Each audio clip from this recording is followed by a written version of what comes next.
Welcome to Not Milk Never Milk. Subscribe if you're lactose intolerant. You start by verifying prerequisites: Node, JS 18 Plus or Python 3, 10 Plus, and a working package manager.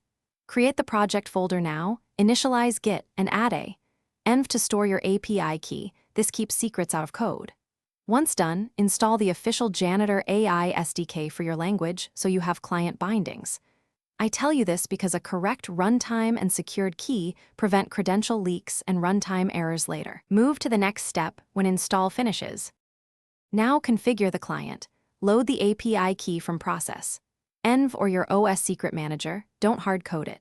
Instantiate the Janitor AI client, set sensible defaults, model choice, temperature, max token limits, and retry/backoff policy. Then perform an authentication or health check call to confirm connectivity and permissions. This step saves debugging time.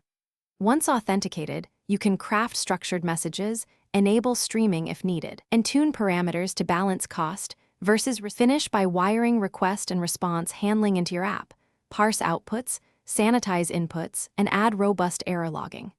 Make sure you secure API keys, set usage monitoring, and configure alerts for unexpected costs or errors.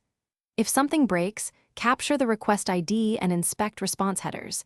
These reveal rate limits or validation issues. Then retry with exponential backoff and adjust timeouts. This approach resolves transient errors and clarifies when to escalate permissions, model limits, or configuration bugs. Thanks for watching. If this was helpful, leave a like and consider subscribing. See you next time.